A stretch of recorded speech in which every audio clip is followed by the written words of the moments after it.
Hey everybody, and welcome into the T26 channel where we talk about all things related to the US men's national team.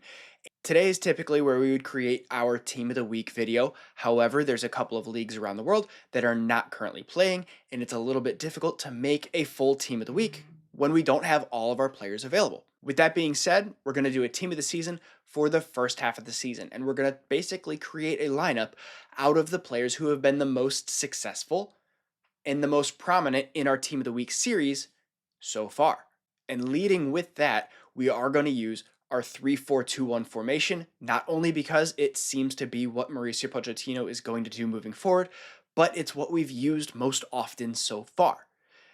There will be some disclaimers throughout because we know that certain players, they weren't healthy all season. And would they be in the starting lineup if this were June 2026? Yes, absolutely. For example, Anthony Robinson is not going to be in this Team of the Season video because he's only played about 5 games. He was injured for a large portion of the first half of the season. Now, we all know that that left back spot is his. He has it locked down. He is our starter, bar none. He's proven that he hasn't even lost a step after this knee injury that's taken him 6 to 9 months to come back from. Anthony Robinson is our starter, but he's not going to be in this Team of the Season. Before we get any further, please remember to hit like and subscribe so you don't miss anything leading into the 2026 World Cup. It's absolutely insane to me to believe that we are 6 months away from this massive, massive event. This is going to be the biggest event in the history of US soccer, and it could potentially take the sport to the next level in the United States. All right, guys, I'm excited for that. I'm excited to get in here today. Let's do it. All right, and to kick us off, we are going to start with the goalkeeper position, which we are going to forego because we haven't really discussed this position in quite some time because most of the guys in contention are in MLS and they haven't been playing for a while because their season ended early this year. If we have to pick a starter, it's Matt Freese. Pochettino values him. He's made a claim to the position over the summer of 2025, and he has not let it go, nor has anybody made a case that they should be taking it from him. As things stand right now, Matt Freese is our starter.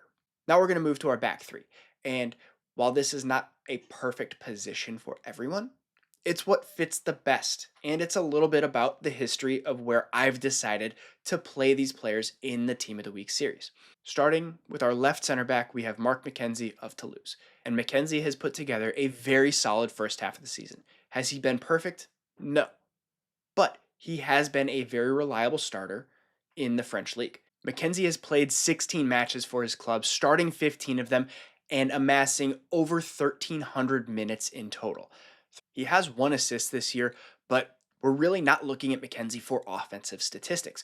We're looking at him for defensive stability, and he has led his team to 4 clean sheets this season. He's also averaging just under 2 tackles per game and 4 clearances per game. Mckennie has been a rock-solid player for Toulouse so far. Again, is he perfect? No, but he is having a good season. The caveat here is that I believe even heading into June, Mckennie's not our starter, and he seems to slightly be on the bubble when it comes to Mauricio Pochettino's thoughts. Tim Ream is our de facto starter as our left center back. He and Richards do have a good pairing, and Ream brings a lot of calm and a lot of ability on the ball. That can't be denied. Ream is a very good passer. He's our best passing center back. We need that ability on the ball. So while I believe that Mckennie has performed really well this season, and he makes the Team of the Season for the first half, I don't believe he's going to be a starter for us in 2026. Moving to our central center back, the answer is obvious. It's Chris Richards of Crystal Palace. Chris Richards has been instrumental to Crystal Palace's success.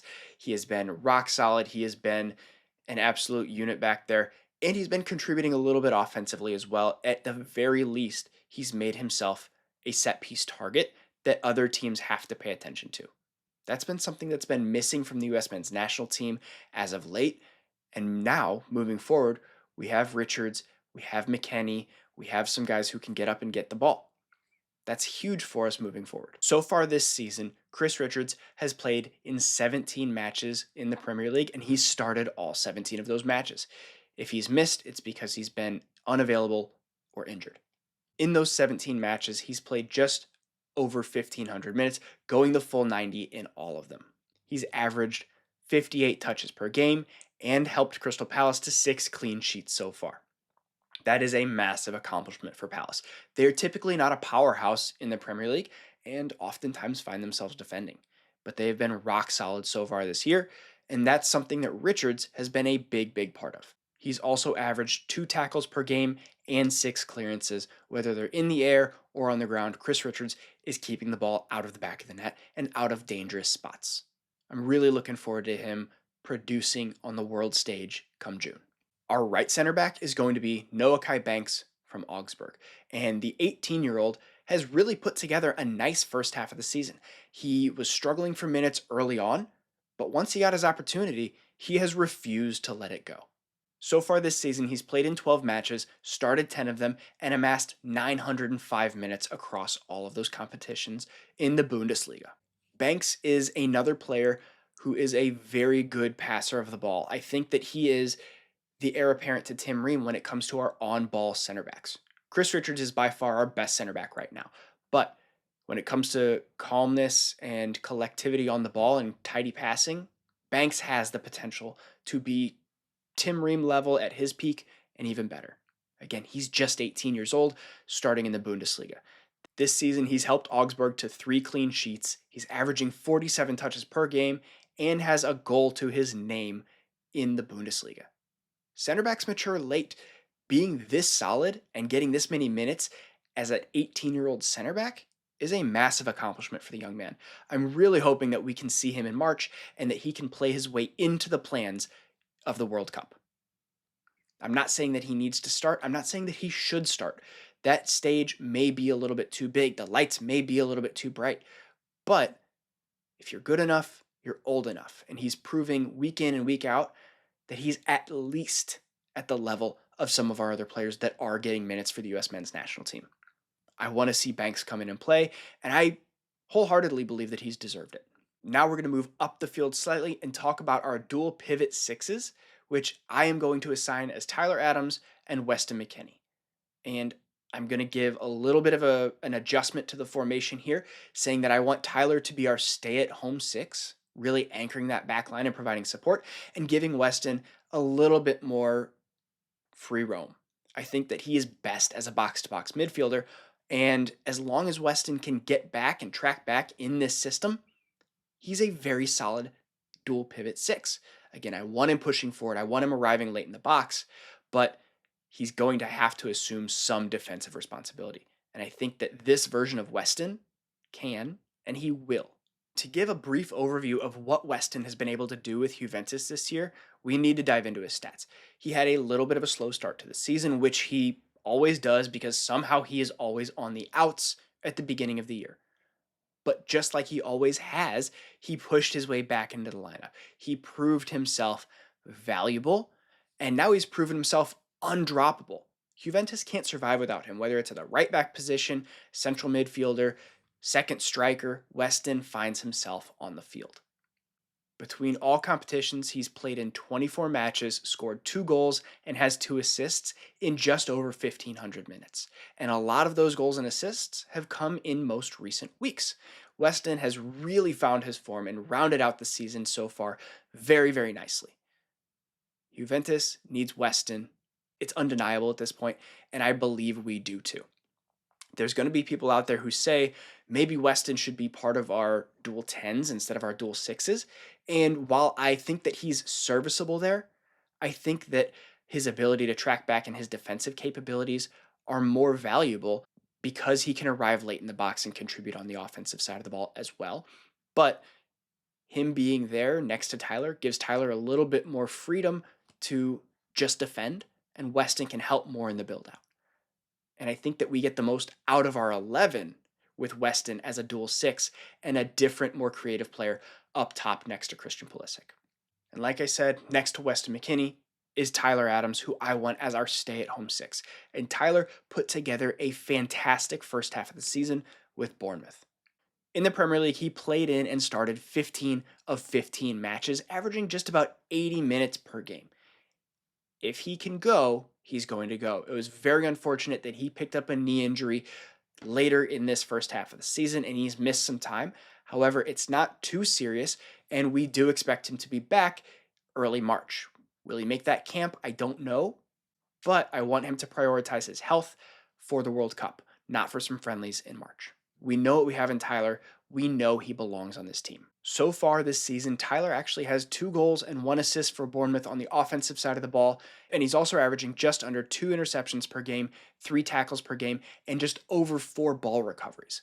Again, his main contribution is on the defensive side of things. He's breaking up plays, he's breaking up counterattacks. He is a pure 6 destroyer, and he is very good at that role. If that's what you ask of him, you get a very good player. All right, now moving to our wingbacks, we're going to start on the right side and talk about Serginho Dest, who has been, once again, very solid for PSV.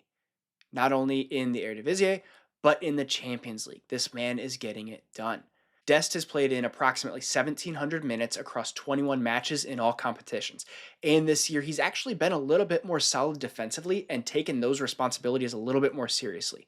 Yes, I would like to see him on the score sheet a bit more, as he only has 1 goal and 4 assists across all competitions, but a responsible Serginho Dest is still very dangerous on the ball and can help us create. And if he's doing things well defensively, I'm not unhappy about it. Now let's move over to the left side, and our left wing back is going to be Tim Weah of Olympique Marseille. And like I said at the beginning of this video, we all know that A-Rob has this position on lockdown, but he did not play enough to get into the team of the season. So as of right now, Tim Weah goes here.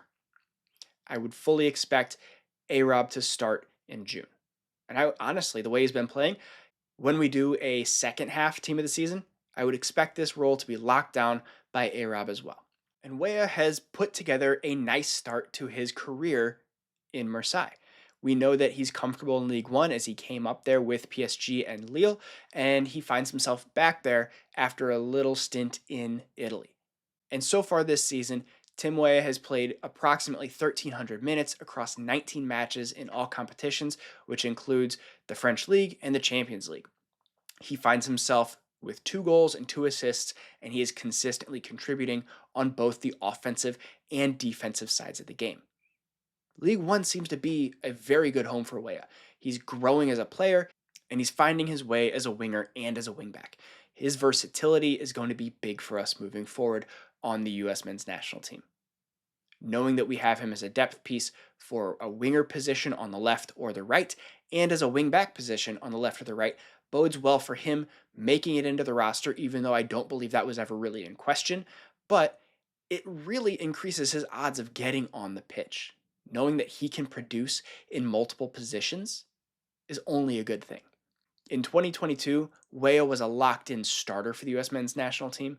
Now, he could start many games, or he could feature off of the bench in many games. That's a great thing that shows growth in our program. I'm very excited to see what Weah does going forward with us.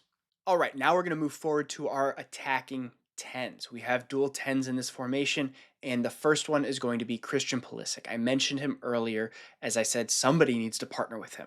And Christian Pulisic is not only our best player, but he's playing like it. And he is dominating with AC Milan.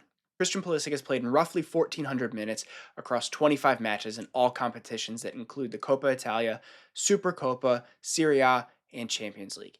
In that time, he has 14 goals and 3 assists. Pulisic has been absolutely unstoppable for AC Milan. He is far and away their most dangerous player. And he's been great for 2.5 seasons now, and he seems to just be getting better. The man is unbelievable. He's had one small stint where he was injured after our friendly against Australia, and I believe that his goal tally would be higher by 2 or 3 goals if he did not miss that time. Christian Pulisic is our best player. He's playing like it. He's dangerous. He's exciting. He's fun. Let's just keep him healthy and carry this form into the World Cup. That's what takes us to the next level as a country. And Christian Pulisic's partner as the dual 10 is going to be Malik Tillman of Bayer Leverkusen. And Malik Tillman has played just about 1,200 minutes across 17 matches so far this season, and he's got 3 goals to his name. And this is his debut season with Bayer Leverkusen in the Bundesliga. He had some big shoes to fill coming in, and he has really started to fill them. Has he been perfect? No, but he's always looked dangerous. He's looking like he's putting in more defensive effort than we've seen him do in the past, and he has a great ability to control the game. Tillman looks fantastic. He's still growing. He's still very young, but he's looking better and better as time goes on, not only with the US men's national team, but with his club as well. That kind of growth is very exciting to see. And honestly, pairing him up with Pulisic and one of our strikers moving forward is only going to get better. I honestly believe that he built up quite a bit of stock with Mauricio Pochettino over the summer and in the Gold Cup. So I think that he is going to be the starter going into the World Cup, along with Christian Pulisic at that dual 10 role. And up top, the striker that we have to have for the first half of the season is none other than Folarin Balogun of AS Monaco. And Balogun has had a good start to the season where we've seen his club form in the past be very hot and cold and really take some serious dips. But now he seems to really be finding his footing with Monaco. Balogun's played roughly 1,300 minutes across 19 matches in all competitions, including the French League and the Champions League, and he scored 7 goals and has 2 assists to his name. And Balogun is looking sharp on and off the ball. His movement is great. His hold-up play is evolving. His combination play and his ability to contribute and combine and create for himself is only getting stronger. We saw some limitations, especially in the hold-up play in the past, but that's gotten better. His ability to distribute and create for others has gotten better. Balogun looks extremely, extremely dangerous. And we need to remember that he's still young as well.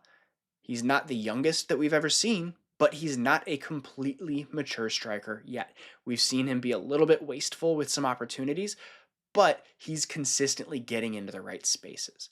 So I have faith that the more he gets into those spaces, the better he's going to be and put more in the back of the net. I'm really excited to see him pair up with Pulisic and Tillman in the future. I also believe that Tillman's backup is Giovanni Reyna, who has a special ability to unlock dynamic strikers.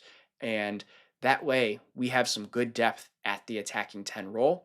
Balogun can combine with all 3 of those players in a very special way, and we can have a very dangerous attack moving forward. All right, guys, that is my team of the season for the first half of the year. Let me know your thoughts. Did I snub anybody? Should I be adding anybody in here? What do you think? Leave a like and a comment in the comment section down below, and I'll see you next time.